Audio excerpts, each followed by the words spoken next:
Bonjour à tous, bienvenue dans ce nouveau format de VAD Rétro Cinéma. Je suis avec mon collègue et ami Sam. Sam, enchanté. Juste Sam pour l'instant. On ne sait pas si un pseudonyme ou un nom particulier va évoluer. Pour l'instant, c'est Sam. C'est Sam. C'est tout simplement Sam. Le cinéma. On peut dire que c'est un sujet quand même assez vaste. On peut l'aborder de plein de façons différentes. Justement, on aimerait l'aborder d'une façon un peu plus particulière dans ce nouveau format. Mais en même temps, c'est tellement vaste, comme tu viens de le sous-entendre, qu'effectivement, on est obligé de resserrer un peu la façon dont on veut l'analyser, plus que le critiquer. Déjà, c'est une façon à nous de le faire.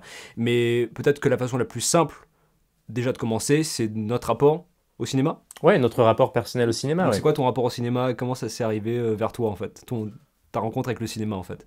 Comment dire, j'ai été élevé comme tout bon citoyen des années 90 avec une télévision dans ma chaumière. Dans une ferme? C'est ça. Et mais non, ou à l'époque, en fait, ce qui est bien, c'est qu'il y avait déjà beaucoup de films qui passaient régulièrement à la télé. Et on enregistrait nos VHS. On avait une collection de VHS avec notre petit catalogue. Je suis sûr qu'il y en a qui se reconnaissent là-dedans, justement. Et moi, j'ai été un peu éduqué au travers de ma famille, en fait, de mon père, de ma mère, et même de mon frère plus tard, au fait de pas juste voir des films, mais aussi d'essayer de les comprendre. Même des films, justement, ou quand j'étais tout petit, des films qui étaient un peu complexes pour moi, mais où j'étais un peu guidé à travers ma famille dans ce cinéma-là. Et c'est comme ça que j'ai commencé, en fait, à aimer le cinéma très tôt, en fait. J'ai eu un éveil. Et j'ai eu déjà des petits indices sur comment comprendre le langage du cinéma, en fait, tout simplement. C'était pas inexistant, quoi. C'est ça. C'est ça. Et au bout d'un moment, j'ai commencé à moi-même retrouver des films, autant voir chez des amis, autant moi-même essayer de voir mes propres films pour la première fois. Il y a eu même la période de maturité où j'ai eu mes premiers films d'horreur, mes premiers films adultes. Et je me suis rendu compte que c'était vraiment plus qu'un plaisir, contrairement justement à ma famille. C'était une vraie passion, quoi. T'as eu un rapport émotionnel au cinéma quand t'étais petit, peut-être aussi? J'en ai eu, bah oui, j'ai beaucoup de souvenirs en fait qui me rattachent émotionnellement au cinéma. Je sais que pour moi, ça va être autant les grands classiques, c'est-à-dire ça va être les premiers Star Wars qui m'ont vraiment créé, ont été ma première connexion aux héros. Autant ça a été les Spielberg à l'enfance, autant ça a été les Tim Burton vers les univers un peu plus sombres. Et justement la période de maturité où j'ai commencé à découvrir des films comme Alien, comme Dracula. Petite période où justement on se confronte un peu à des choses un peu plus dures. Donc il y a eu des phares émotionnels comme ça, oui, qui sont montés. Pour toi, qu'est-ce que ça a été Bah écoute, moi c'est un peu pareil. Moi j'ai deux parents qui étaient juste des fans de cinéma, mais comme je pense comme un spectateur lambda. Je y ai repensé il n'y a pas longtemps, tu vois, avec mes parents, je suis quand même allé voir Titanic, je suis allé voir ça allait de Titanic à Dr Patch avec, comment il s'appelle, avec Robin Williams, tu vois, j'en parlais il y a quelques jours avec ma mère, qui était vraiment c'était un lieu de rêve. Ouais. Énormément, et je pense que ça a énormément contribué au développement finalement de la connaissance de certaines mythologies ou de certaines histoires, de certains contes. Par le film, il y avait quand même ce côté, le mélange de l'audio visuel qui faisait que ça rendait l'expérience genre complète, et moi ça m'a vraiment transporté. Juste pour avoir un petit spectre de ton éveil émotionnel au cinéma, est-ce que tu pourrais me dire, allez, 5 films qui dans ton enfance jusqu'à ton adolescence t'ont éveillé cinématographiquement et émotionnellement? J'ai les Star Wars, ça c'est clair et net. En plus, moi je les ai vus dans les années 90, ils avaient ressorti des versions remasterisées, et j'ai eu la chance de pouvoir les revoir au cinéma. Tous les films des années 80, là, genre L'Histoire sans fin, ce genre de choses-là. Le Masque de Zorro, j'ai ce souvenir-là du Masque de Zorro, parce que j'avais vu ça au Grand Rex en plus. Ouais. Il y a eu Matrix, et c'est plus un bloc, j'ai cette espèce de bloc surtout des films des années 80. Vraiment qui m'a énormément marqué, qui est repassé sur M6 et ce genre de choses-là. Et mais du coup, c'est quoi, toi, tes 5 films qui t'ont habité depuis ton enfance? Excalibur de John Boorman. Parce qu'en plus, c'est vraiment la base de mythologie, de légende sur laquelle j'ai grandi. C'est avec les quêtes du roi Arthur et c'est vraiment à travers ce film. Matrix, qui était pour moi l'un des premiers visionnages, qui était en transition de grandir. C'était le film que j'ai vu avec mon frère, celui-là. Donc je le rattache un peu à ce souvenir-là. Le nom de la rose. Qui en fait que j'ai vu très très tôt. Ça c'est vraiment un des films de mon enfance très jeune. C'est un des films, j'étais beaucoup dans les films justement historiques assez crus de ce cinéma un peu qui m'a marqué. Cyrano de Bergerac, qui était l'un des premiers films un peu complexes pour mon jeune âge que j'avais vu vraiment à 4-5 ans, que mes parents traduisaient en quelque sorte le langage théâtral. Un film que j'aurais vu tout seul, j'aurais pas compris, tandis que là tout était clair en fait. Ouais. Et je vais quand même sortir Entretien avec un vampire parce que c'est vraiment le film qui était dans notre petite bibliothèque de VHS et que ma mère m'interdisait de voir tant que je n'aurais pas 12 ans. Et je me rappelle avec mon meilleur pote de l'époque, On a pris la VHS dans un coin et on se l'est regardé, on a été fascinés, ça a été un grand cinéma, on s'est marré devant et on a vraiment été à fond dedans. Et on a même, je me rappelle, on est sorti après et on a joué parce qu'on jouait dans la cour et quand dire, et lui c'était Louis, moi c'était les stats, c'était vraiment le délire de l'époque. Et où je me rappelle que ma mère, comment dire, était très en colère après, mais elle ne pouvait rien y faire, c'était déjà fait. Ouais, c'est trop tard, le mal était fait. C'est un peu ça, les films, justement, c'est là que tu vois les films, justement, c'est une des choses, c'est que les films ont de l'influence sur nous, dans notre développement. Tout ce que tu regardes et tout ce qu'on fait, en fait, ou voit, ou on écoute, a une influence, et en tout cas, ça rentre dedans. Mais c'est vrai que ce qui est marquant dans cette espèce de passion du cinéma, c'est qu'on ne peut pas expliquer l'émotion dans laquelle ça nous transporte. Le fait qu'un film nous laisse sans voix, ou qu'un film nous transcende dans nos émotions, c'est ça qui définit de façon très simplifiée la passion du cinéma. Et on aurait presque l'impression justement qu'expliquer cette émotion, ce serait la tuer. Ouais, ce serait la tuer. Et du coup, bah, ça, c'est ce qu'on apprend à faire plus tard, notamment sur les bancs de la fac, quoi. C'est ça. L'université où vos rêves s'achèvent. C'est ça, c'est un peu ça, ouais. Oui, parce qu'en fait, Sam et moi, on s'est rencontrés à l'université. Voilà. On a tué des films ensemble sur les bancs de la fac, c'est ça. On les a décortiqués comme ça. C'était la Renaissance, c'est vraiment ça. Vivisection. C'était avant. En fait, on a eu le Moyen-Âge, donc l'enfance, effectivement. Genre, oui, le corps est sacré, le film est sacré, on n'y touche pas. C'est l'impulsion de Dieu à travers le film. Et après, on arrive à la fac. Non, c'est la Renaissance. Alors, on va ouvrir le truc, on va le décortiquer, on va prendre chaque morceau. Et on va étudier la chose une fois qu'il sera étalé et mort sur la table. Mais c'est marrant quand même de savoir que, malgré ça, Arabe, tu te rappelles de la chose qui nous a liés, toi et moi, finalement la chose qui lie finalement les gens au-delà de la compréhension intellectuelle des choses, qu'est-ce qui nous a liés? C'était les génériques de Batman. Voilà. De comparer les musiques de celui du 92, de Batman la relève et de sa guitare électrique, des génériques de la façon dont c'était monté, de l'espèce d'ambiance justement où on décortiquait à notre façon, mais on parlait surtout de l'émotion de ce que ça provoquait justement. C'est comme si on était comme des enfants encore en train d'apprendre la vie. Exactement. C'est là qu'on s'est dit... Il y a un atome crochu.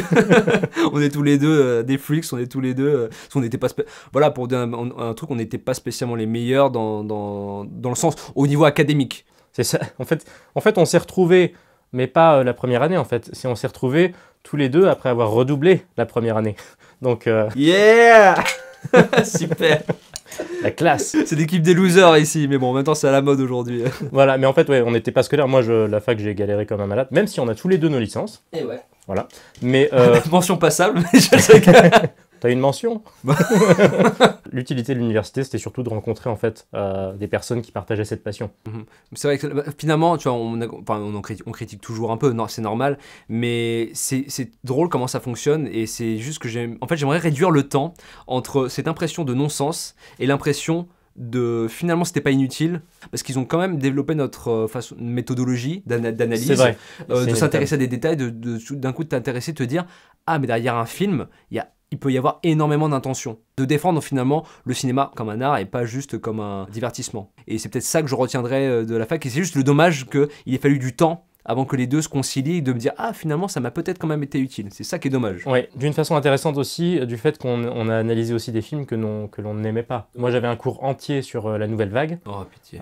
Et voilà, ça résume. On n'est pas du tout fan de la Nouvelle Vague. Même si, justement, c'est intéressant de voir ce qu'elle a apporté historiquement, factuellement, le fait que ça a été quand même un renouveau dans le cinéma. On peut, peu importe qu'on aime ou pas ce genre de film, on peut, d'un aspect plus objectif, en fait, tout simplement, voir ce qu'elle a apporté au cinéma et comprendre, en fait, ce qui fait que cette nouvelle vague a été révolutionnaire. C'est comme s'il y a une recherche d'une certaine forme de vérité, peut-être aussi, qui se cacherait, qui serait immuable et objective, en fait, du film. C'est peut-être une chimère, peut-être, mais en tout cas, on essaie de quelque chose d'authentique. On cherche une certaine forme d'authenticité, qu'elle soit mercantile ou qu'elle soit artistique. Hein. Mais juste, ok, quelle est l'intention, finalement? Ouais. Et moi, la chose qu'on a appris à la fac, et je pense que c'est peut-être quelque chose, justement, qu'on veut peut-être éviter avec ce type de vidéo, enfin, c'est dont on a déjà parlé, toi et moi, c'est d'être uniquement dans la critique. En fait, il faudrait déjà revenir à la base du coup, quelle est la définition de la critique et à partir de quel moment on critique. Parce que déjà, il y a des critiques qui sont constructives. Même si c'est une personne qui va faire une critique d'un film de son point de vue, de comment il l'a ressenti, parfois il va pouvoir la construire de façon à ce qu'on puisse comprendre son point de vue et qu'il ait aimé le film ou non, qu'on puisse y gagner vis-à-vis de ce que le film porte, de ce que le film peut nous apporter, de si ça peut nous plaire ou non. Est-ce que toute forme de critique n'est pas de toute façon subjective ?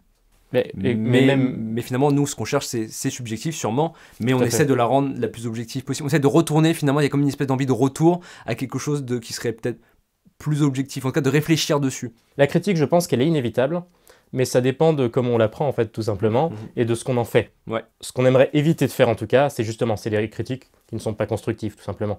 Ce qui est une évidence en soi, mais pas pour tout le monde. Oui, parce que c'est quelque chose que j'avais bien aimé, finalement, c'était d'apprendre que parmi les premiers critiques du cinéma, c'était plutôt des gens qui étaient là, qui déjà c'était des praticiens, c'est-à-dire qu'ils critiquaient quelque chose, mais ils testaient ces choses-là aussi sur le terrain. C'est-à-dire qu'ils testaient le gros plan, c'était pas une évidence de faire un gros plan. C'est quelque chose qui s'est construit, c'est ça, on se rend pas forcément compte aujourd'hui. Et quand tu vois, j'avoue, des cinéastes des 30 premières années du cinéma, tu vois à quel point c'était moderne en fait. Déjà, ils avaient déjà testé tellement de choses. Je pense aux Russes, je pense à tout ça. Enfin, finalement, des choses que l'on a beaucoup critiquées nous après coup parce que c'était chiant à étudier. Et en fait, quand tu y repenses après, tu fais ouais, en fait, les mecs, ils avaient déjà testé et compris beaucoup de choses. Il y avait des ambitions. Bah, tu regardes Eisenstein. C'est ça. Dziga Vertov, exactement. Tu nous as fait souffrir, enfoiré. Ah oui, mais tellement on s'est mis dans 3 cours la même semaine, sans leçon. Mais du coup, et ça, c'est plus le fait d'essayer de faire des analyses, d'aller au plus profond des symboliques, et d'en revenir justement, même si ça revient à nous, à la question première de l'émotion du cinéma, de l'intention, et de ce qui fait notre passion, en fait. En gros, ce qu'on veut, c'est essayer de partager notre passion, et en même temps de le faire de la façon la plus constructive possible, et surtout que ça puisse finalement créer des connexions que les gens n'auraient pas pu forcément faire eux-mêmes, c'est plutôt ça qui est intéressant, donner un autre niveau de lecture sur le film, ou se poser peut-être des questions que nous on a eues en classe de cinéma, mais que les gens ne se sont pas forcément posées quand ils sont face à une image. Et j'avoue que moi c'est peut-être ça qui m'intéresse le plus, et je pense que c'est toi aussi, et d'où cette envie d'étude des symboles, comme ça, qui est en fait très importante au cinéma, enfin dès qu'on fait de l'image, il y a une responsabilité derrière chacune des images que tu fais et qu'on présente, et que bah forcément si tu l'as mis, surtout dans les trucs comme des machines comme Hollywood, si tu l'as mis au devant de la scène, c'est qu'il y a une raison, qu'elle soit consciente ou inconsciente. Et nous on est là un peu pour observer, analyser et partager notre ressenti dessus. On espère aussi que dans les commentaires, vous allez partager votre ressenti et nourrir à votre façon ce qu'on essaie de vous partager, à ce que ça crée un échange en fait. Tout ce qu'on aimerait faire, c'est d'arriver à vous inclure le plus possible avec nous. Donc si jamais vous aimez des choses, etc., n'hésitez pas à les mettre dans les commentaires, parce que nous, notre but, c'est vraiment qu'on puisse le plus partager avec vous. C'est l'un des buts premiers, on en avait parlé, c'est on aimerait bien arriver à vulgariser le plus ce genre de choses on a étudié donc en cours, etc., qui fait maintenant un peu partie de nous-mêmes aussi. Mais si on fait un truc trop élitiste, on passera un peu à côté du truc, quoi. Tout ce qu'on peut vous offrir, en fait, c'est une influence. C'est tout, et c'est ce que vous propose en fait, ce que tu viens de dire en fait, finalement les youtubeurs, etc. C'est tout ce qu'ils peuvent proposer, c'est une influence. Et je pense que peut-être toi et moi, ce qu'on aimerait, c'est que par le biais de ça, vous deveniez votre propre influence. Dans le but, ce n'est pas de vous enseigner, si on n'a pas du tout envie de prendre de place de professeur, c'est plus pour vous partager nos expériences personnelles et notre point de vue, de façon à essayer de développer le plus possible en fait. C'est peut-être ça le cœur du côté critique-analyse, c'est le fait d'apporter le plus d'informations possible, le plus de ressentis possible. De la façon la plus digeste possible. Surtout aussi, voilà, sans que ça devienne tout de suite académique, de commencer une discussion à deux, et qu'elle évolue justement au travers que ce soit des commentaires ou de votre point de vue. Oui, plutôt que de garder ça uniquement pour nous. Et peut-être que vous vous direz, putain les gars, fermez votre gueule quoi. vous savez quoi? Vous auriez mieux fait de garder ça pour vous.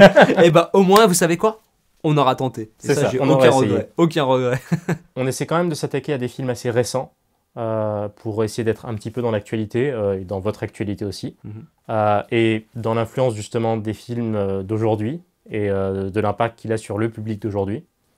Ouais, et puis du coup, bah, forcément, en parlant du présent, bah, on va forcément parler du passé, parce que le cinéma, ça s'est construit, voilà, c'est un passé, un présent et un futur, et donc forcément, bah, on va en parler également aussi. C'est l'idée de partir d'un film comme le tronc, en fait, du sujet, pour ensuite s'étaler vers toutes les branches et tous les films et toutes les influences, que ce soit même en dehors du cinéma, que ce soit des autres arts ou des philosophies ou de symbolique. Voilà, si le concept vous plaît ou non, si vous avez envie d'en parler, si vous avez envie de vous ouvrir dessus, n'hésitez pas à vous lâcher dans les commentaires.